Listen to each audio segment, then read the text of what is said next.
Depuis des milliers d'années, chaque matin et chaque soir, le peuple juif récite cette prière bien connue et composée d'une série de mots pour exprimer sa dévotion à Dieu. C'est ce qu'on appelle le Shema. Écoute Israël, l'Éternel notre Dieu, l'Éternel est un. Tu aimeras l'Éternel ton Dieu de tout ton cœur, de toute ton âme et de toute ta force.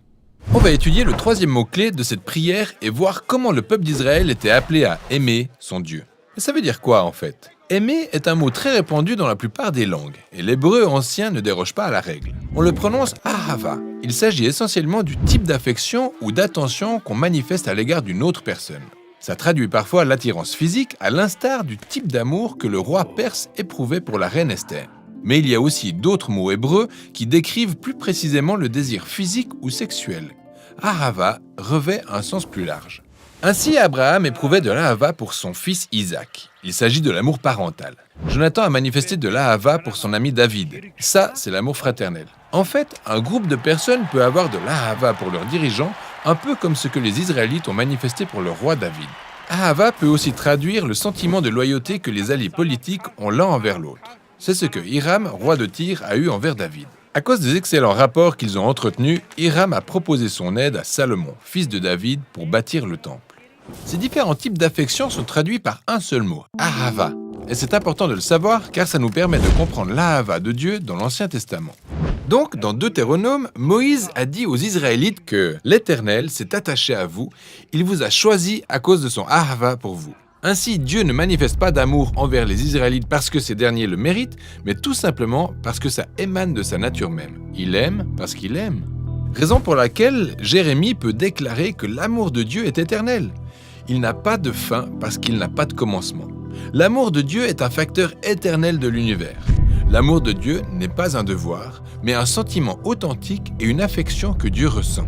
C'est pourquoi le prophète Osée compare l'amour de Dieu pour son peuple à l'ahava d'un homme pour sa femme ou à l'ahava d'un parent pour son enfant.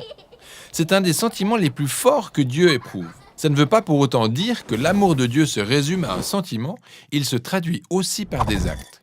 C'est quelque chose qui relève du choix de Dieu. Comme Moïse affirme, à cause de son ahava pour tes pères, il t'a fait lui-même sortir d'Égypte par sa grande puissance. L'amour de Dieu n'est pas seulement un sentiment, c'est quelque chose que Dieu fait.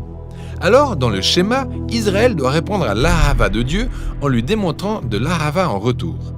Et de même que l'amour de Dieu, l'amour humain doit aussi se traduire en action. Comme en Deutéronome 10, « Maintenant Israël, que demande de toi l'Éternel ton Dieu, si ce n'est que tu craignes l'Éternel ton Dieu, en suivant toutes ses voies, en aimant et en servant l'Éternel ton Dieu, en observant ses commandements. » Toutes ces actions gravitent autour de l'amour.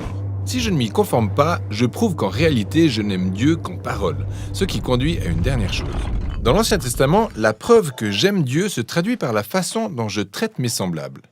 Dans Deutéronome, on lit que Dieu défend la cause de l'orphelin et de la veuve, et il démontre son ahava pour les étrangers parmi nous en leur procurant la nourriture et le vêtement.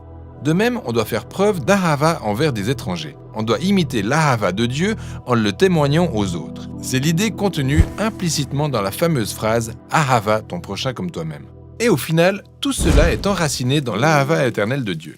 Ça confirme ce que nous lisons dans le Nouveau Testament, nous aimons parce que Dieu nous a aimés le premier. Et c'est ça le sens du mot hébreu l'ahava.